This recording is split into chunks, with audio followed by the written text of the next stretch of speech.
স্বাগত ইন্ডিপেন্ডেন্ট টেলিভিশনের সাপ্তাহিক আয়োজন আশার বাংলাদেশ, সঙ্গে আছি আমি জাহিদ হোসেন। গত 22 ডিসেম্বর বাংলাদেশ বিমানের একটি ফ্লাইট জরুরি অবতরণ করে শাহজালাল আন্তর্জাতিক বিমানবন্দরে। চাকা ফেটে যাওয়ায় মস্কো থেকে চট্টগ্রামগামী বিমানটি জরুরি অবতরণে বাধ্য হয়। অবতরণ ঝুঁকিপূর্ণ হয়ে উঠলেও বিমানের 149 জন যাত্রী এবং 7 জন ক্রু কারো ক্ষতি হয়নি। একটি চাকা ক্ষতিগ্রস্ত হওয়ার পরও বিমানটি নিরাপদে নামিয়ে আনার মূল কৃতিত্ব ক্যাপ্টেন নওশাদ আতাউল কাইয়ুমের। পাইলটের এই দক্ষতা ও উপস্থিত বুদ্ধির প্রশংসা করেছে পাইলটদের আন্তর্জাতিক সংগঠন IFALPA।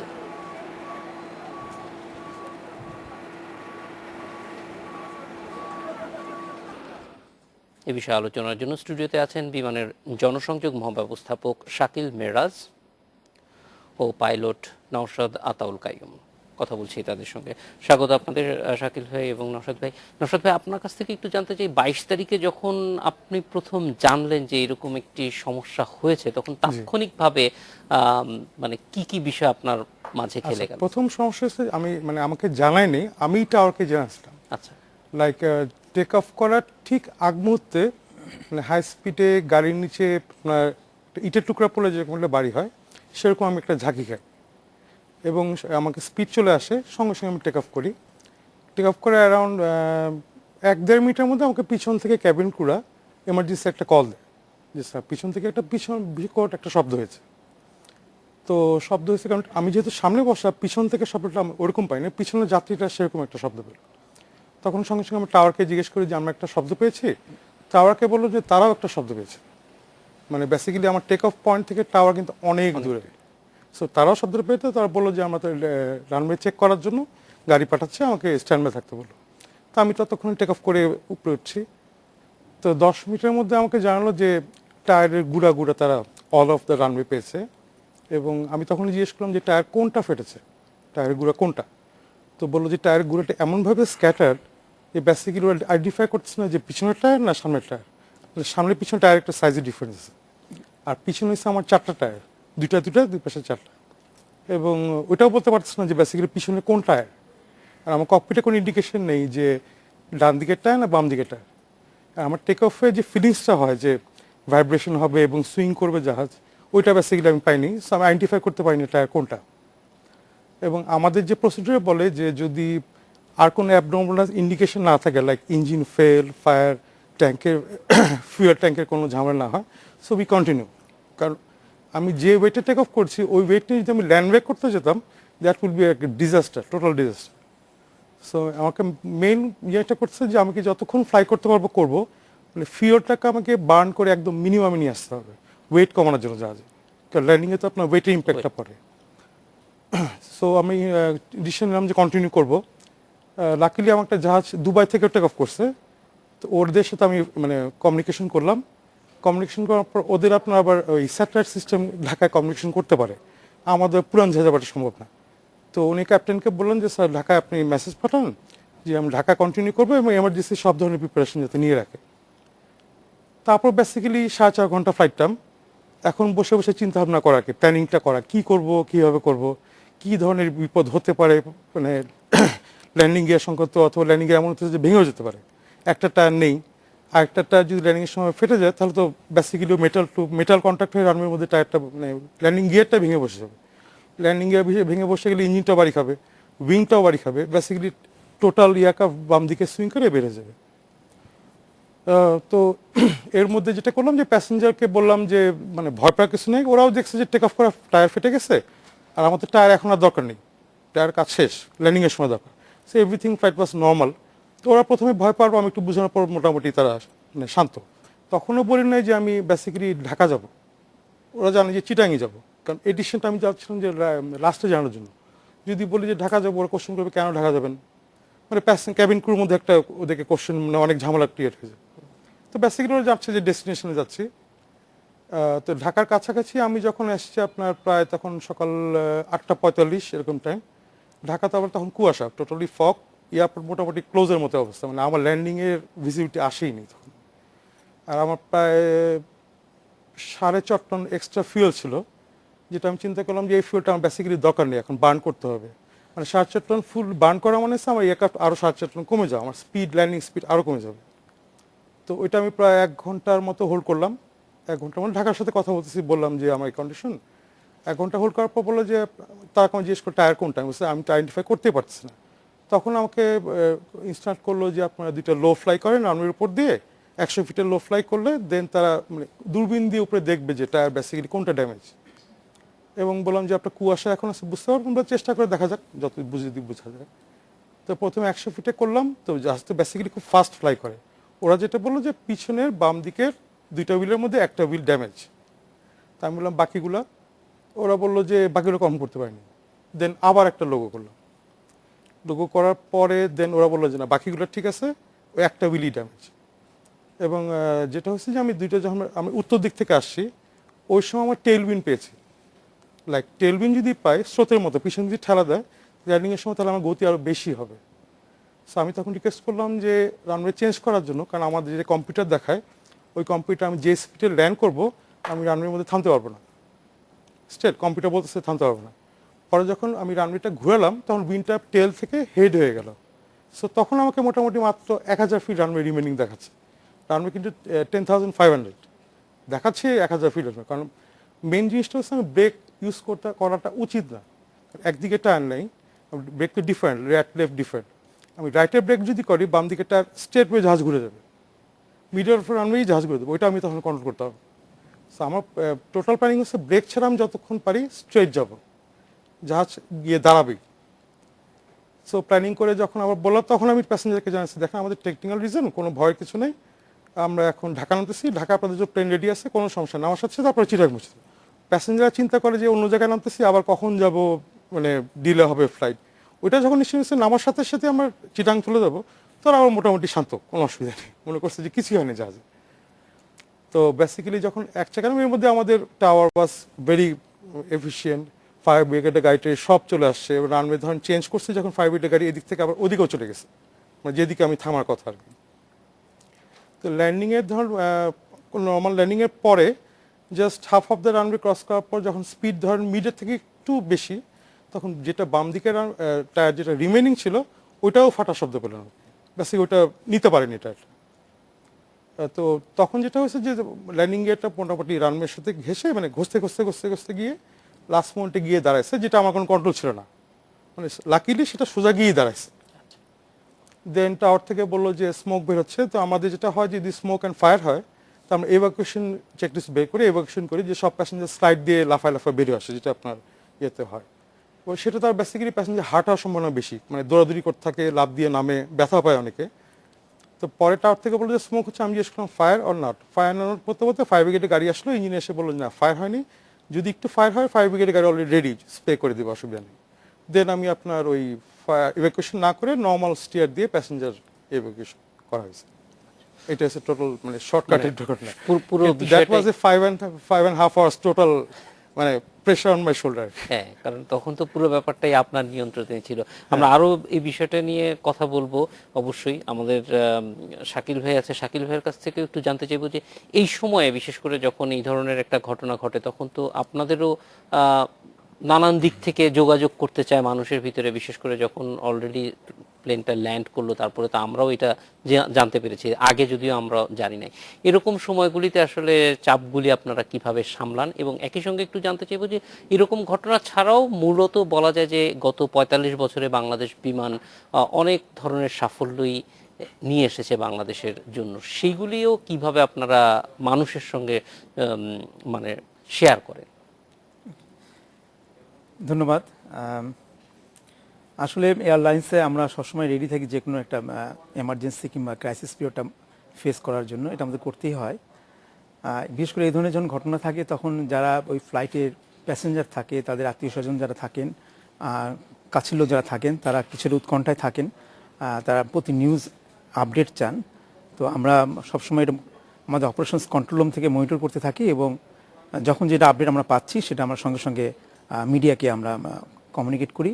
এবং আমাকে এই কাজটাই করতে হয়েছে। আমাকে ঠিক আমি 9:30টার দিকে যখন ফার্স্ট আমি বিষয়টা জানতে পারি, জানার পর থেকে আমি সঙ্গে সঙ্গে মিডিয়ার সঙ্গে কমিউনিকেট করার চেষ্টা করি, যাতে করে পুরো বিষয়টা আমরা কিছুক্ষণ পরপরে আমরা আপডেটটা দেই, যাতে করে নিউজ যেন অ্যাকুরেসি থাকে এবং সবাই যেন একই নিউজটা সব জায়গায় যায়, কোনো রকম ধরনের অ্যাম্বিগুইটি কিংবা কোনো ধরনের প্যানিক কিছু যেন না থাকে, এটা করি।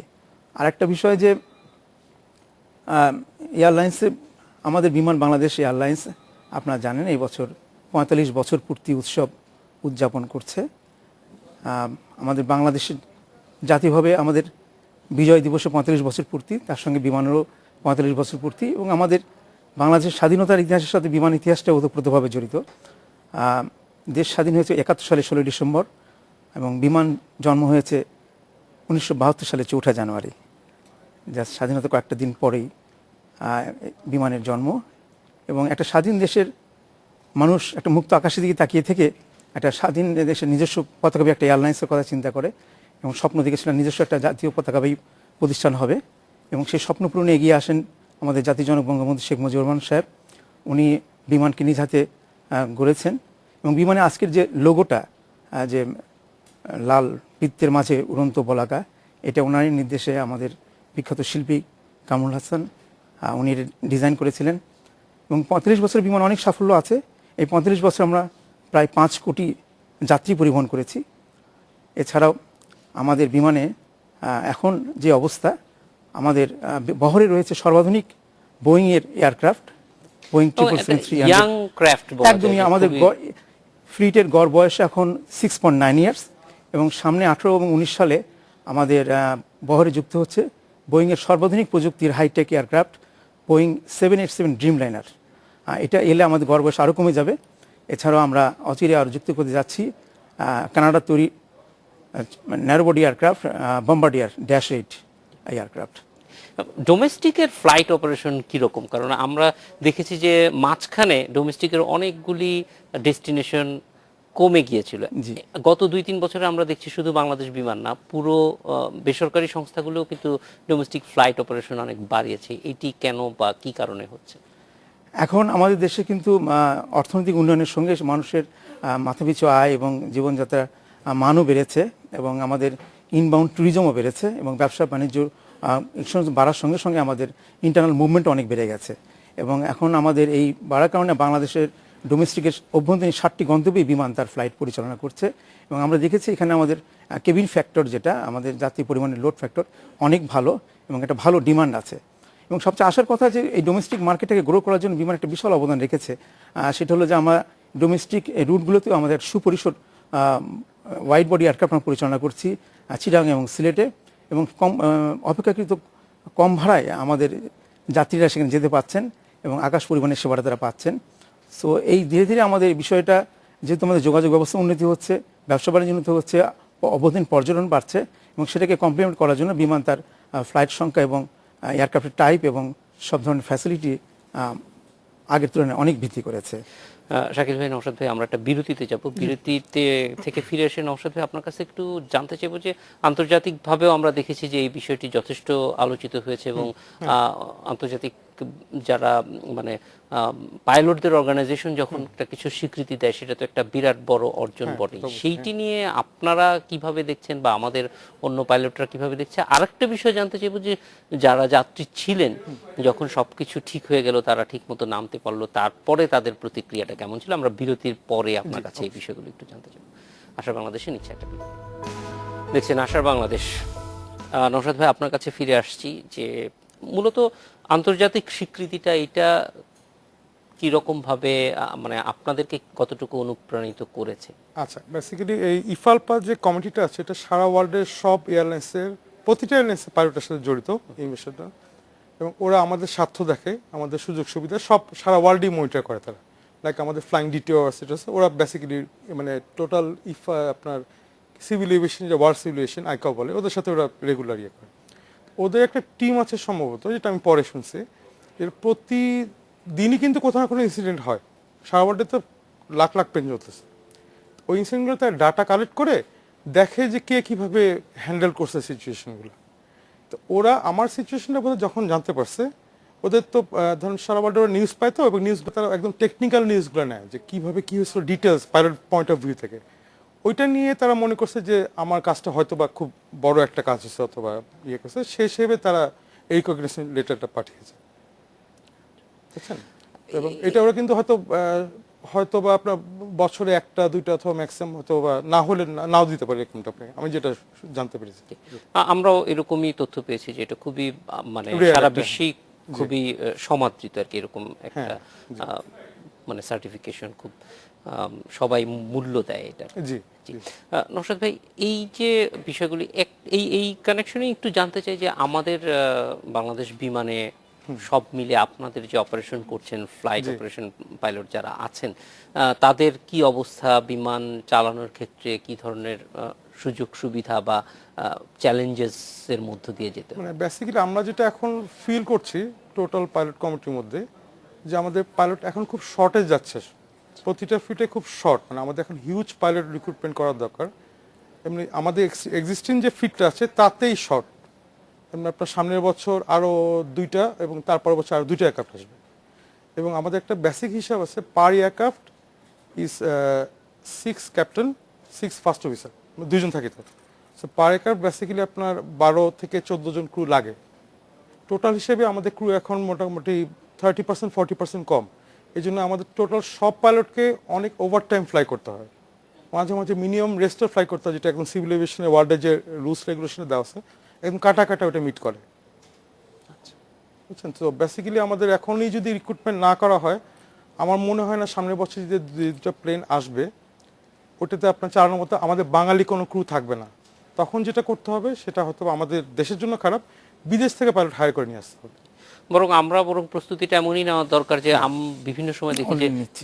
বিশেষ করে মিডল ইস্টের যারা অপারেটর জি, আছেন তারা কিন্তু বিশ্বের বিভিন্ন জায়গা থেকেই ক্রুদের হ্যাঁ, হায়ার করছেন, হ্যাঁ। ফলে এই ক্ষেত্রে আমাদের বরং নজর দেওয়া দরকার। নতুন বাজার সৃষ্টির কথা বলা হয় যে মানে কিভাবে আমাদের আমরা কিন্তু আপনার মানব পোটেনশিয়াল সম্পদ তৈরি প্রাইভেট করতে এয়ারলাইন্সগুলো পারি। থেকে অনেক পাইলট, খুব ভালো পাইলট রেডি হয়ে বসে আছে, জাস্ট বিমান ওদেরকে ইনটেক করবে, করে ট্রেনিং করাবে, রেডি। কিন্তু আবার একটা পাইলট তৈরি কিন্তু লাইক আমি এই জাহাজে ক্যাপ্টেন হয়েছে 77 ক্যাপ্টেন 1 বছর ধরে হয়েছে, আমাকে কিন্তু এই সিটের জন্য 10 বছর থেকে 15 বছর ওয়েট করতে হয়েছে। লাইক আমাকে এক্সপিরিয়েন্সটা গেইন করতে হয়েছে, ফ্লাই করে করে আওয়ার্স বিল্ড আপ করে গেইন করতেছে। সো আমি যদি কালকেই চিন্তা করি যে একজন পাইলট এনে এখানে বসাই দিব, তাহলে তো দেশে পাবো না, বিদেশ থেকে নিয়ে আসতে হবে। So, ওটা তো আর চিপ হবে না, লাইক ফলে এটা আসলে অনেক লম্বা পরিকল্পনা process, থাকা দরকার। right, পুরো হ্যাঁ। ফ্লিট প্ল্যানিং এর মধ্যেই আমাদেরকে এই ব্যাকআপ প্ল্যানটা অবশ্যই Right, করতে হবে, করতে এবং একই সঙ্গে যদি আমাদের ফ্লাইং টাইম বাঙালিরা বিশ্বের অন্যান্য জায়গায় আরো বেশি সময় ধরে করে, তাদেরকেও আমরা নিয়ে আসতে পারবো জি, জি, আমাদের হ্যাঁ, ফ্লিট অপারেশনের জন্য। সেগুলি অবশ্যই খুবই মানে এটা খুবই আশা জাগা নিয়ে যে আমাদের আসলে এই জায়গাটিতে যদি আমরা, অনেক কারণ expand করছে, বাংলাদেশে সে level এ, হ্যাঁ। এইটা খুব চ্যালেঞ্জিং, অনেক সময় দেখা যায় যে অনেক ইনভেস্টমেন্ট বলে খুব মেধাবীরাও এই ক্ষেত্রে যেতে পারে না, জি, সেই জি, ক্ষেত্রেও হ্যাঁ। এগিয়ে আসা দরকার। হ্যাঁ, হ্যাঁ। কারণ আমরা দেখি যে ইনভেস্টমেন্টের ক্ষেত্রে এটা একদমই আমাদের কোথাও কোনো ডেটা নাই। ধরেন Right, হ্যাঁ। একটা ব্যারিস্টার তৈরির জন্য আমরা যেই পরিমাণ ইনভেস্ট করি, হ্যাঁ, হ্যাঁ। আসলে সমাজে এখনো পর্যন্ত পাইলট তৈরির জন্য সেই না, ওরকম তৈরি ইনভেস্টমেন্টের হয় জন্য না। সমাজ তৈরি না। বেসিক্যালি সাহসটা একটা ব্যাপার আছে, অনেক ফ্যামিলি ধরেন বাবা মা দিতে চায় না ছেলেকে একটা ডেঞ্জারাস জবে কেন ঠেলে দেবে, যেখানে ইজি জব, ডাক্তার ইঞ্জিনিয়ার হবে অথবা ব্যাংকে জব করবে, অনেক শান্তি, সকালবেলা অফিসে যাবে রাত্রেবেলা ফিরবে, কোনো টেনশন নেই। কিন্তু আমি যখন আমার মানে আমার ছেলে মেয়েকেও বানাবো, আমি চিন্তা করবো যে একটা লাইফ রিস্ক নিয়ে পাঠাবো একটা ফ্লাইটে, প্রতিটা ফ্লাইটে তো বেসিক্যালি যে কোনো সময় তো যে কোনো কিছু হতে পারে, তো আল্লাহ যে কোনো কিছু করতে পারে। সো এই জবটা বেসিক্যালি রিস্ক ফ্যাক্টর অনেক হাই, এবং আমাকে হয়তো রাতের পর রাত জেগে ফ্লাই করতে হচ্ছে, ফ্যামিলির সাথে আমার কমিউনিকেশন আস্তে আস্তে কমে যায়, বাচ্চাদেরও দেখি ছোট থেকে বড় হচ্ছে, আমার সাথে কথা হচ্ছে না, ওরকম লাইফ আমাদের পাড়াদের সবার মধ্যে এই জিনিসটা চলে আসে। So, এই জন্য মনে হয় ফ্যামিলি থেকে খুব একটা পাঠাতে চায় না এই জবে। কিন্তু জব ইজ রিয়েলি মানে এনজয় করার মতো জব, লাইফকেও ইন্ডিভিজুয়ালি এনজয় করতে যায়, এবং ডিসিপ্লিন বলেন, ফান বলেন, ফ্লাই করতেছি সারা ওয়ার্ল্ডের উপর দিয়ে, এটা অন্য ধরনের ফিলিংস, এটা আসলে যে না করবে ফ্লাইং সেটাকে বোঝানো যাবে না। এবং বিমান থেকে দেখা আর ককপিট থেকে দেখা হ্যাঁ, এটা তো পৃথিবীটা আসলে অবশ্যই নিশ্চয়ই অনেক ভিন্ন। different, হ্যাঁ। জি, নওশাদ ভাই, একটা শেষ জিনিসই শুধু জানতে চাইবো, সেটা হচ্ছে যে এই পরিস্থিতিতেও নতুনরা যাতে এই পেশায় আসে, সেই জন্য আপনি তাদেরকে উদ্বুদ্ধ করেন বা কি মনে করেন তাদের ব্যাপারে আপনার কি পরামর্শ? এটা অবশ্যই তাকে অনেক কনসিকুয়েন্স চিন্তা করে আসতে হবে এবং অনেক কষ্ট করতে হবে। মানে লাইকে পড়াশোনা আজকে করলাম সেটা না, এটা কিন্তু পড়াশোনা, বইয়ের পড়াশোনা থেকে বেসিক্যালি প্র্যাকটিক্যাল ফ্লাইংটা অনেক বেশি। আচ্ছা, সো তার মধ্যে যদি একটু ভয় থাকে, মানে মনে করেন না অনেক আছে হাইট ভয় পায় অথবা প্লেন গাড়ি চালাতেও ভয় পায়, ওই ভয় পেলে একটু কষ্ট হবে এখানে আসতে। যদি এই ভয়টা না থাকে, is a perfect job for anybody. ঠিক আছে। এবং মানে স্যালারি বলেন, জব ফ্যাসিলিটি বলেন, ক্যারিয়ার বলেন, ইজ বেস্ট। নওশাদ ভাই অনেক ধন্যবাদ। আমরা একটু শাকিল ভাইয়ের কাছ থেকে একটা ছোট বিষয় জানতে চাই, সেটা হচ্ছে যে বিমানকে একটা সাধারণভাবে মনে করা হয় যে এটা বোধহয় শুধু ধনীদের বাহন, কিন্তু বাংলাদেশের বাস্তবতা আসলে ভিন্ন। বাংলাদেশের যারা শ্রমজীবী মানুষ দেশের বাইরে যাচ্ছেন তারা বেশিরভাগই হয়তো বিমান ব্যবহার করছেন। সেই ক্ষেত্রে বিমানকে এই যে সাধারণ মানুষের সঙ্গে আরও বেশি কিভাবে কমিউনিকেটিভ করা যায়, তাদের জন্য আরও কমফোর্টেবল করা যায়, সেই জন্য আপনাদের কোনো প্রস্তুতি আছে কি? জি, অবশ্যই। একসময় এটা সত্যি মনে করা হতো বিমান একটা ধনীদের বাহন, বাট সময় বদলেছে এবং মানুষের চাহিদা এবং বাস্তবতা নিরিখে আমাদের আকাশ পরিবহন বিশ্ব ব্যবস্থারও বলেছে বিশ্বব্যাপী এখন আপনারা জানেন কিছু বাজেট ক্যারিয়ারও তৈরি হয়েছে, লোকস্ট ক্যারিয়ারও তৈরি হয়েছে, সঙ্গে আমাদের বিমানের মতন আরও অন্যান্য দেশের এয়ারলাইন্স যে ট্র্যাডিশনাল লিজেন্ড এয়ারলাইন্সগুলো রয়েছে। তো এখানে একটা প্রাইস ওয়ার চলে এবং আমাদের ভাড়ার ক্ষেত্রেও আমাদের বিমানে যাতে মানুষ সব শ্রেণীর লোকেরা এটা অ্যাফোর্ড করতে পারে, যারা অ্যাফোর্ড করতে চান, সেখানে প্রাইসের ক্ষেত্রেও আমাদের একটা পার্টিকুলার ফ্লাইটে লাইক ধরুন ইকোনমি ক্লাসে অনেকগুলো ফেয়ার থাকে। যদি আপনি একটু বেশ আগে থেকে টিকিটগুলো বুকিং করেন সেক্ষেত্রে আপনি লোয়েস্ট ফেয়ার টিকিটটা পাবেন। আবার হয়তো যিনি আপনি পাশে সিটে বসে আছেন সেম ফ্লাইট সেম কেবিনে, তিনি হয়তো ফ্লাইট ডিপারচারের অল্প কিছুদিন আগে কেটেছেন, উনি হয়তো অনেক বেশি প্রাইসে তাকে কাটতে হয়েছে। আর আমাদের মধ্যপ্রাচ্যে বিশেষ করে আমাদের যেখানে আমাদের শ্রমজীবী ভাইরা কাজ করেন, যাদেরকে আমরা বিমানে আনা সেবাটা দেয়, তাদের জন্য আমরা টিকিটের প্রাইসিং এটা অবশ্যই খেয়াল রাখি, পাশাপাশি তাদের ফ্রি ব্যাগেজ অ্যালাউন্স, যেটা অন্যান্য সেক্টরের চাইতে মিডিল ইস্ট সেক্টরে আমরা 10-15 কেজি সবসময় আমরা একটা ফ্রি ব্যাগেজ অ্যালাউন্সটা আমরা বেশি দিয়ে থাকি, যাতে যখন দেশে ফিরে আসবেন পরিবার পরিজনের জন্য কিছু শপিং করে কিছু আনতে চান, তার কোনো অতিরিক্ত মাসুল যাতে না দিতে হয়, সেই বিষয়টা আমরা খেয়াল করে এই সেবাটা আমরা দিচ্ছি। এবং আমরা সব ধরনের যাত্রীদেরকে হায়ার এন্ড থেকে শুরু করে সাধারণ সব ধরনের যাত্রীদের চাহিদার কথা মাথায় রেখেই আমাদের প্রোডাক্টগুলো ডিজাইন করা এবং আমাদের সার্ভিসগুলো আপগ্রেড করার জন্য আমরা কাজ করে যাচ্ছি। শাকিল ভাই, নওশাদ ভাই, আপনাদের দুইজনকে অনেক ধন্যবাদ আমাদের সঙ্গে যোগ দেওয়ার জন্য। ধন্যবাদ। আশা বাংলাদেশের নিচে একটা বিরতি। রাজধানীর খামারবাড়িতে হয়ে গেল 3 দিনের সবজি মেলা। বিভিন্ন জাতের সবজি প্রদর্শনীর পাশাপাশি আধুনিক চাষ পদ্ধতির ধারণা তুলে ধরা হয়েছে আয়োজনে। শুধু গ্রাম নয়, শহুরে মানুষেরও আগ্রহ বাড়ছে সবজির প্রতি। তাই রাজধানী খামারবাড়িতে জাতীয় সবজি মেলায় সারাদিনই মানুষের ভিড়। বাহারি রকমের সবজির প্রদর্শনী মুগ্ধ করছে দর্শনার্থীদের। বাড়ির আঙ্গিনা, বাসার ছাদ কিংবা ভাসমান পদ্ধতিতে কিভাবে সবজি চাষ করা যায় তা ভালোভাবে জানা যায় মেলায়। প্রদর্শনীর সাথে আছে রাসায়নিক মুক্ত সবজি কেনার ব্যবস্থাও। তাই মেলায় ঘুরে খুশি সবাই।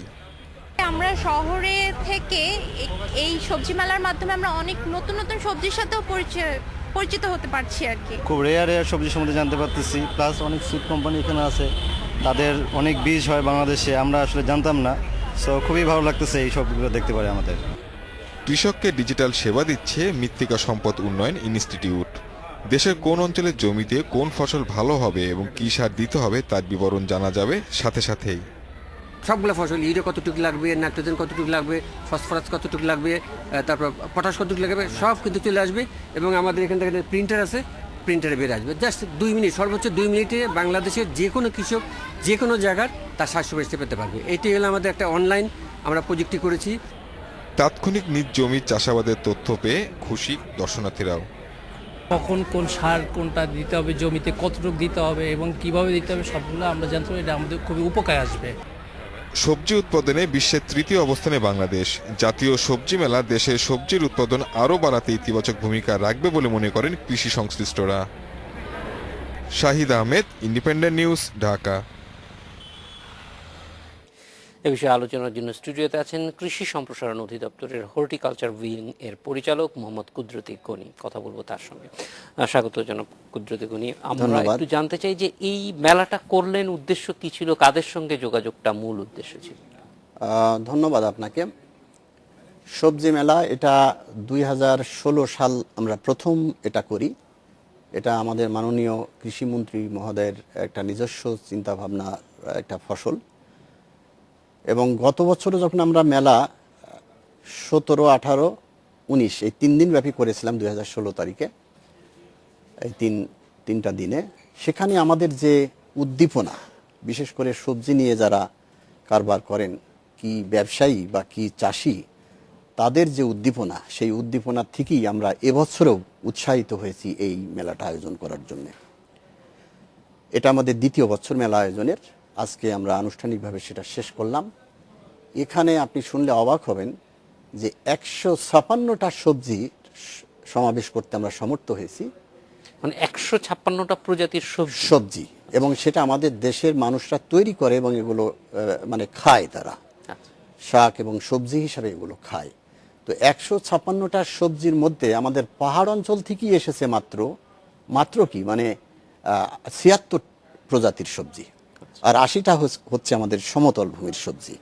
এই সব মিলিয়ে এত বিশাল একটা আয়োজন যে আপনারা দেখেছেন যে সমস্ত দর্শকরা এসেছে তারা অভিভূত যে এত সবজি এই দেশে হয়, এত নামের, এত প্রকারের। সত্যিই এটা তাদের কাছে খুবই আগ্রহের বিষয়। এবং এইটা করার একমাত্র উদ্দেশ্য হলো যে মানুষ সবজি দেখে চিনবে, চাষ করতে আগ্রহী হবে প্রযুক্তি দেখে দেখে, আর বেশি করে সবজি খাবে। এবার আমাদের সবজির মেলার প্রতিপাদ্য বিষয় ছিল অর্থপুষ্টি স্বাস্থ্য চান, বেশি করে সবজি খান। এই প্রতিপাদ্যকে সামনে রেখে আমাদের এই 3 দিনের আয়োজন ছিল। এখন মানুষ সবজি কেন বেশি খাবে? আমরা জানি যে আমাদের দেশের মানুষ একসময় শুধু ভাতই খেত। তো ভাতটাই তো একমাত্র খাদ্য না।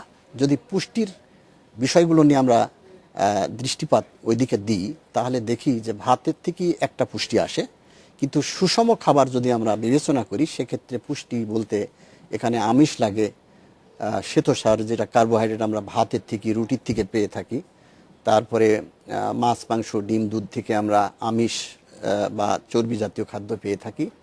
আর সব থেকেই মানব দেহের সুষম খাবার বা সুস্থ থাকার জন্য যে বিষয়টা খনিজ, লবণ এবং ভিটামিন, এই খাবারগুলো মূলত আসে আমাদের ফল এবং সবজি থেকে।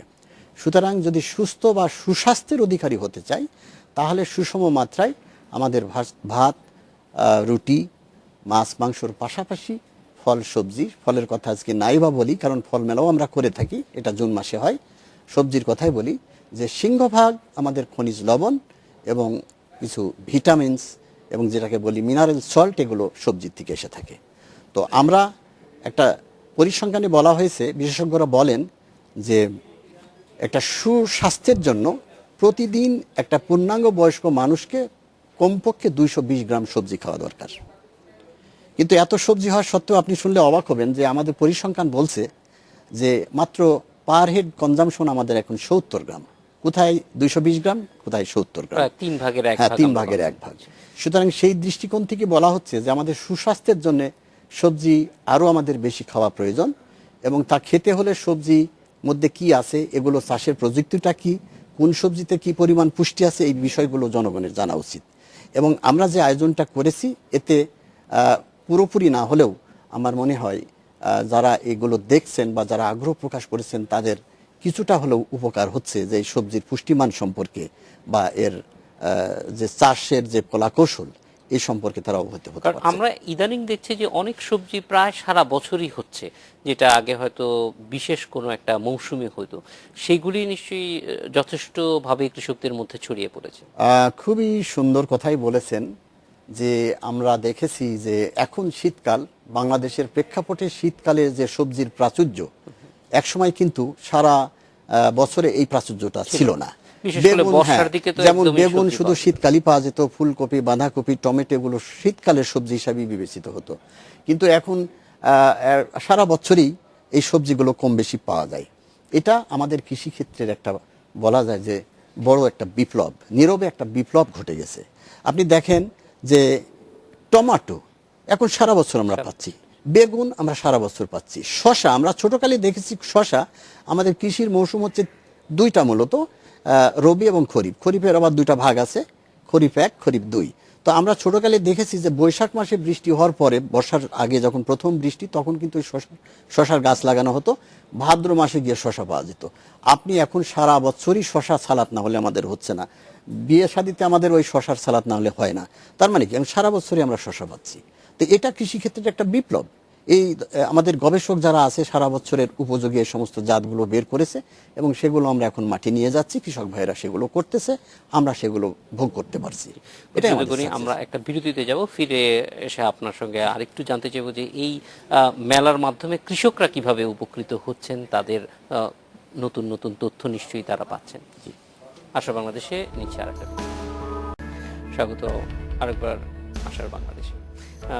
কুদরতি গনি, আপনার কাছ থেকে যেটি জানতে চেয়েছিলাম বিরতিতে যাওয়ার আগে, যে কৃষকরা এই মেলা থেকে কি ধরনের তথ্য পাচ্ছেন বা উপকার পাচ্ছেন? অত্যন্ত ভালো প্রশ্ন করেছেন। আসলে এই মেলাটা তো কৃষকদের জন্যই আয়োজন। যদিও বলতে পারেন যে রাজধানীতে তো সারা দেশের কৃষকরা আসে না, তবুও যারা আগ্রহী কৃষক তারা কিন্তু আসে। কিভাবে কৃষক উপকৃত হচ্ছে এই বিষয়টা যেটা আপনি বললেন, আজকেই সমাপনী অনুষ্ঠানের আগে সেই ঈশ্বরদী থেকে একজন কৃষানি এসেছে, আপনি দেখেছেন কিনা জানি না, যে ওখানে 42 কেজি ওজনের আপনার মিষ্টি কুমড়া প্রদর্শন হচ্ছে। এই মহিলা আমাদেরকে বললেন যে আমি কোথা থেকে এই বীজটা পেতে পারি, আমি এই মিষ্টি কুমড়া চাষ করতে চাই। ঠিক তেমনি করে অনেক কৃষক আমরা এই বেশি ভালো মানের বীজ কোথায় পাবো, তারপরে যে সমস্ত নতুন নতুন জাত যেগুলো হয়তো এক অঞ্চলে হয় আর এক অঞ্চলে হয় না, সেগুলো তারা কিভাবে পেতে পারে, এগুলোর চাষবাস কলা কৌশলটা কি, এই সবগুলো কিন্তু তারা আগ্রহ নিয়ে আমাদের কাছে এসেছে এবং আমরা তাদেরকে এই 3 দিনের যারা এসেছে তাদেরকে বলেছি, এবং এইভাবেই কিন্তু কৃষকরা উপকৃত হবে। সুতরাং কৃষকদের জন্য কি সরকারি বীজ পাওয়ার ব্যবস্থা কি? কৃষি, বিশেষ করে সব কৃষির জন্য বীজ একটা অন্যতম উপকরণ, এটা একটা খুবই গুরুত্বপূর্ণ কৃষির একটা উপকরণ। ভালো বীজে ভালো ফসল একটা স্লোগান আছে। সুতরাং বীজ যদি খারাপ হয় তাহলে যত চেষ্টাই করি না কেন আমরা সেখান থেকে ভালো ফসল পেতে পারি না। সুতরাং ভালো বীজ আমাদের পেতে হবে। আপনি ভালো প্রশ্ন করেছেন যে বীজ আমরা সরকারিভাবে কিভাবে পেতে পারি। আপনি জানেন কিনা জানি না যে বাংলাদেশে সরকারিভাবে বীজ কৃষকদের কাছে সরবরাহ করার জন্য একটা এজেন্সি আছে, যেটাকে আমরা বলি বিএডিসি, বাংলাদেশ কৃষি উন্নয়ন কর্পোরেশন। একমাত্র সরকারি প্রতিষ্ঠান যেখান থেকে কৃষকদের মাঝখানে ন্যায্য মূল্যে উন্নত মানের বা মানসম্পন্ন বিভিন্ন ধরনের, শুধু সবজি না, সব ধরনের ফসলের বীজ সেখানে দেওয়া হয়। তবে চাহিদার তুলনায় এগুলো আমি বলবো যে একেবারে যে তারা সব বীজের চাহিদা পূরণ করতে পারে তা কিন্তু নয়। আমাদের দেশে প্রায় 20 থেকে 25 বছর হলো প্রাইভেট সেক্টর যেটা আছে, যারা বীজ ব্যবসায়ীর সঙ্গে জড়িত, তাদের অবদানটাও কিন্তু খাটো করে দেখা যায় না। আপনারা যে সমস্ত এই কৃষির বড় বড় সাকসেস দেখতেছেন, কিছুক্ষণ আগে বললাম যে আমাদের দেশে সারা বছরই এখন সব ধরনের সবজি হচ্ছে, শীতের সবজি গ্রীষ্মে পাওয়া যাচ্ছে। এই সমস্ত বীজগুলো তারা বিদেশ থেকে বিভিন্ন কলা কৌশলের বীজ, এগুলো এই বীজগুলো তারা বিদেশ থেকে আমদানি করে আমাদের কৃষকদের কাছে সহজলভ্য করে দিচ্ছে। সুতরাং প্রাইভেট সেক্টর থেকেও কিন্তু ভালো মানের বীজ আমরা পেতে পারি। আপনি মেলাতে দেখেছেন যে 3টা লিডিং বীজ কোম্পানি, লাল তীর তার মধ্যে একটা অন্যতম, এসিআই সিডস একটা অন্যতম, মেটাল সিড এরা অন্যতম। তারা একটা প্রায় 3 জনে 3টা প্যাভিলিয়ন সরকারি এবং বেসরকারি দুই উদ্যোগেই দুই উদ্যোগেই কিন্তু কৃষকরা ভালো মানের বীজ পাচ্ছে। কুদরতি গনি, অনেক ধন্যবাদ আমাদের সঙ্গে যুক্ত। আপনাকেও অশেষ ধন্যবাদ এবং সেই সঙ্গে আমার দর্শক ভাই বোনদেরকেও অশেষ ধন্যবাদ। শারীরিক প্রতিবন্ধকতা বাধা হতে পারেনি রিয়ার। বগুড়ার এই মেয়েটি এখন অনেকের কাছেই অনুপ্রেরণার উৎস। ছবি এঁকে অসংখ্য পুরস্কার অর্জন করেছে সে। তার ছবি স্থান পেয়েছে প্রধানমন্ত্রীর ঈদ শুভেচ্ছা কার্ডেও। ছোটবেলা থেকেই ছবি আঁকার ঝোঁক ছিল সুমাইয়া রহমান রিয়ার। বাক ও শ্রবণ প্রতিবন্ধিতা তার প্রতিভায় বাধা হয়ে উঠতে পারেনি। মেয়ের অদম্য ইচ্ছাশক্তিকে গুরুত্ব না দিয়ে পারেননি বাবা মা। ছবি আঁকার প্রাতিষ্ঠানিক শিক্ষার সুযোগ না হলেও এক সাইনবোর্ড চিত্রকরের ছবি আঁকা, রঙের ব্যবহারের খুঁটিনাটি বিষয় আয়ত্ত করে রিয়া।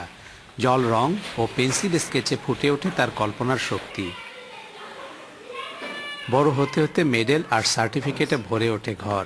বিভিন্ন চিত্রাঙ্কন প্রতিযোগিতায় বগুড়ার পরিচিত মুখ রিয়া। তার হাতে আঁকা ছবি জায়গা করে নিয়েছে প্রধানমন্ত্রীর ঈদ শুভেচ্ছা কার্ডেও।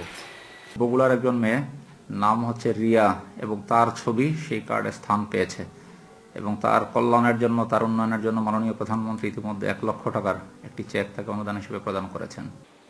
ছবি আঁকার পাশাপাশি পড়াশোনায়ও কৃতিত্বের স্বাক্ষর রেখে চলেছে রিয়া। প্রতিবন্ধী হয়েও অনুপ্রেরণার গল্প হয়ে উঠেছে সে। তাই মেয়েকে নিয়ে আক্ষেপ তো নয়, এখন গর্ব করেই বেড়ান তার বাবা মা। অনেক পুরস্কার অর্জন করে, তার মধ্যে প্রায় 100-র কাছাকাছি সার্টিফিকেট আছে এবং 300-400 বই আছে, মেডেল আছে 20-25টার মতো। আমি বেশ চিন্তায় পড়ে গেলাম কিভাবে এসএসসি পাস করাবো। তারপর দেখা গেল যে না, সে ভালোভাবেই এসএসসি সাফল্য সহকারে পাশ করলো, জিপিএ 5 পেল, গোল্ডেন পেয়ে পাশ করলো। বগুড়ার সরকারি আজিজুল হক কলেজে বিজ্ঞান বিভাগে পড়ছে রিয়া।